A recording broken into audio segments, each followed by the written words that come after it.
अस्सलामुअलैकुम वरहमतुल्लाहि वबरकातुहू। आज फिर हम एक नई वीडियो के साथ कसूरी फार्म के ऊपर हाज़िर हुए हैं। जैसे कि मेरा कैमरा आपको दिखा सकता है, ये हमने खेलों के ऊपर गंदम लगाई थी। ये गंदम 3 पालियों के ऊपर लगाई गई है। जिस तरह अगर आप देख सकते हैं, मेरा कैमरा आपको दिखा सकता है। ये मौसम की ख़राबी की वजह से ये गिर गई थी। गिरने की वजह से ये आप देख सकते हैं, ये हम इधर कसूर के अंदर हम बोलते हैं इसको पुलियाँ बोलते हैं। ठीक है, ये बंद ही पड़ी हैं। मौसम अभी भी हमारे इलाके में ख़राब है। आज भी सारा दिन बारिश वक्फे से होती रही है, जिसकी वजह से हम गंदल को निकाल नहीं सके मशीन के अंदर। देखना हमने ये है। इसके साथ ही हमने, अगर मेरा कैमरा दिखा सकता है, दूसरी तरफ हमने ज़मीन के ऊपर छट्टा करके सुहागे के मदद से हमने ये गंदम लगाई थी, वो भी आपके सामने है।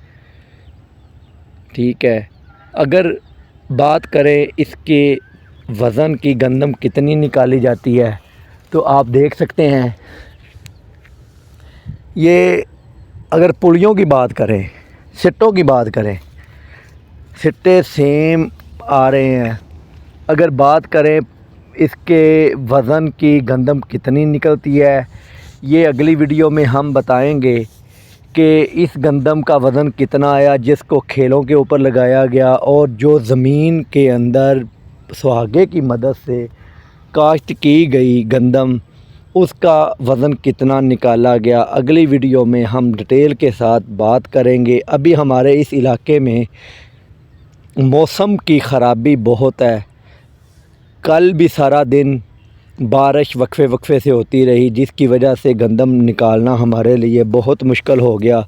और आज भी वक्फे से बारिश होती रही, जिसकी वजह से हम गंदम को सिट्टों से निकालना हमारे लिए बहुत मुश्किल हो चुका है।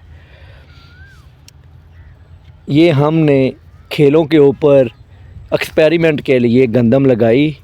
अब हम फसल हमारी पक कर तैयार हो चुकी है। अब हमने इसका रिज़ल्ट देखना है कि जो गंदम हमने सुहागे की मदद से ज़मीन में लगाई, और जो ये लेबर के साथ 3 पालियों के अंदर बच्चों ने ये गंदम लगाई, इसका रिज़ल्ट हमें ज़्यादा मिला, या वो दूसरी वाली हमारी गंदम जो है ना, उसका रिज़ल्ट हमें मिला। अगर इस पुले की बात करें, ये हमारे पुले दूसरी जो हमने लगाई गंदम सुहागे की मदद से, उसके बराबर जितनी इसकी पुलियाँ बनी और उतनी ही उसकी बनी है। अब अगर सिट्टे की बात करें, तो सिट्टा भी सेम हमें देखने को मिल रहा है। वो भी हम दिखाते हैं, उसका सिट्टा कितना लंबा है। ये सेम टाइम पे हमने लगाई। ये हमने खेलों के ऊपर बच्चों की मदद से हमने ये लगाई चोपे के साथ। दूसरी हमने छट्टा करके सुहागे की मदद से हमने ये लगाई। अगर इस पुली की बात करें इसकी, तो ये सेम जितनी उसकी आई है, तकरीबन 150 पुली उसकी आई है। 1 एकड़ से 150 ही इसकी बन रही है। अब आगे जब मशीन लगाएंगे, मशीन के साथ हमें पता चलेगा कि इसका वज़न, ये गंदम ज़्यादा निकलती है या दूसरे वाली जो हमने सुहागे की मदद से। हाँ, दूसरी बात ये है, इस गंदम को सबसे ज़्यादा खाद डाली गई है। इसको हमने होमियो केसट, यूरिया और नाइट्रोफास, तकरीबन 3 बोरी नाइट्रोफास, 2 बोरी यूरिया और 1 बोरी पोटाश की हमने इसको डाली है। जैसा कि मेरा कैमरा अगर आपको दिखा सकता है, दूसरी तरफ हमने वो लगाई खेलों के बगैर, सुहागे की मदद से हमने वो लगाई। सेम हमें रिज़ल्ट देखने को मिल रहा है। अब असल रिज़ल्ट जो हमारे सामने आएगा, वो आएगा तब जब हम इसको मशीन के साथ गंदम अलग करेंगे।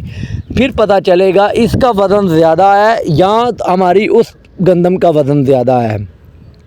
ये था हमारा कसूरी फार्म के ऊपर एक्सपेरिमेंट करते हुए हमें देखने को ये मिला, हमें इस गंदम को सबसे ज़्यादा खुराक देनी पड़ी। हमने उसको जो हमने छटा करके सुहागे की मदद से हमने गंदम लगाई, हमने उसको एक बोरी नीचे डीएपी डाली और एक बोरी पोटाश की। जब ये सिट्टा बनना शुरू हुआ उस वक़्त हमने एक बोरी तकरीबन 20 से 25 केजी की थी जो हमने उसको डाली है। लेकिन अगर बात करें खड़े होके पकने की, हमने उसको यूरिया नहीं डाली। एक 100 ग्राम तक भी हम कहेंगे उसको हमने अगर यूरिया डाली हो वो झूठ होगा। हमने एक यूरिया का दाना तक नहीं डाला। इसको हमने 2 बोरी यूरिया, 3 बोरी नाइट्रोफास और 1 बोरी हमने इसको पोटाश की दी और साथ में होमियो एसिड भी हमने दिया। तो अब रिज़ल्ट आएगा जब हम इसकी मशीन के साथ गंदम अलग करेंगे और उसकी अलग करेंगे, फिर पता चलेगा ये ज़्यादा निकलती है या दूसरे वाली ज़्यादा निकलती है। पाकिस्तान जिंदाबाद।